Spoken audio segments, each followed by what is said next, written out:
हा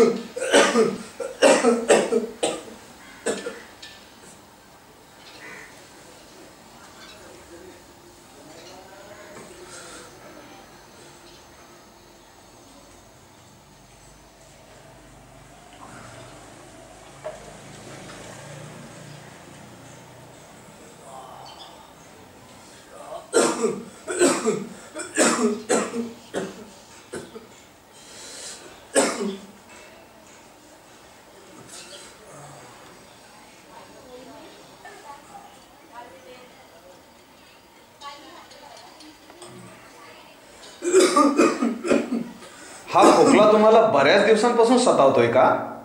हो हो तर आहे. छातीत वेदना होत असतात का? हो. रात्री ताप येत असतो का? हो. आणि तुमचं वजन देखील कमी होत चाललंय का?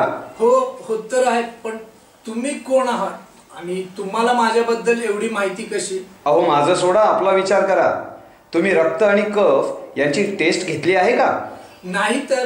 फुफ्फुसांचा एक्सरे घेतलाय का? नाही. फुफ्फुसांचा एक्सरे कशासाठी? आणि तुम्ही ते काय बोलत होता? रक्त आणि कफ याची टेस्ट ती कशासाठी? कारण यांमुळे तुम्हाला ज्ञात होईल की तुम्हाला टीबी नावाचा रोग तर झाला नाही ना. टीबी हा कसला प्रकार आहे? टीबी एक संसर्गजन्य रोग आहे ज्याचा प्रसार मायकोबॅक्टेरियम ट्युबरकुलोसिस जीवाणूंमुळे होतो. या रोगाचे जीवाणू खोकल्यातून आणि शिंकण्यातून हवेद्वारे एका व्यक्तीकडून दुसऱ्या व्यक्तीपर्यंत पोहोचतात. एक टीबी संक्रमित रोगी एका वर्षात जवळजवळ 10 लोकांना संक्रमित करू शकतो. अरे बापरे, एवढा भयंकर आहे हा जीवाणू? हो. शरीराच्या रोगप्रतिकार शक्तीच्या अभावात हा जीवाणू फुफ्फुसांपर्यंत पोहोचतो आणि हळूहळू आपली संख्या वाढवू लागतो.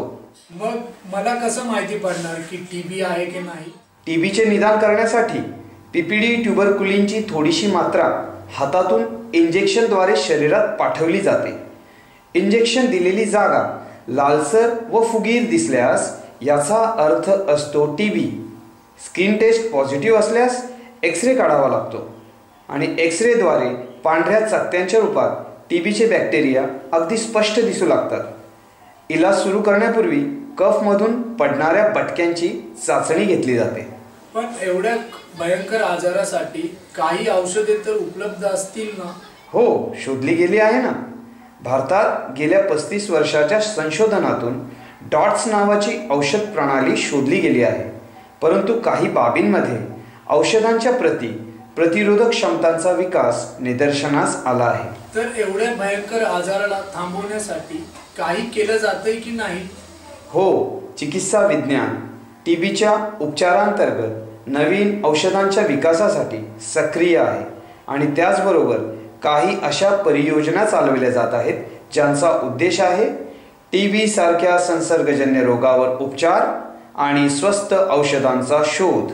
हा भाऊ, यासारख्या उपाययोजनांचं काही चालू शकतं का? तेव्हा नवीन औषधे तयार होतील आणि यामुळे लाखो जणांचा जीव वाचेल.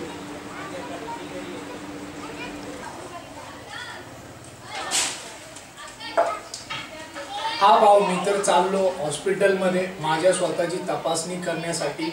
जर तुम्हाला माझ्यासारखं काही दिवसापासून ताप येत असेल, खोकला येत असेल आणि छातीमध्ये दुखत असेल आणि आपलं शरीराचं वजन कमी होत असेल तर आपण हॉस्पिटलमध्ये जाऊन आपली त्वरित तपासणी करून घ्या.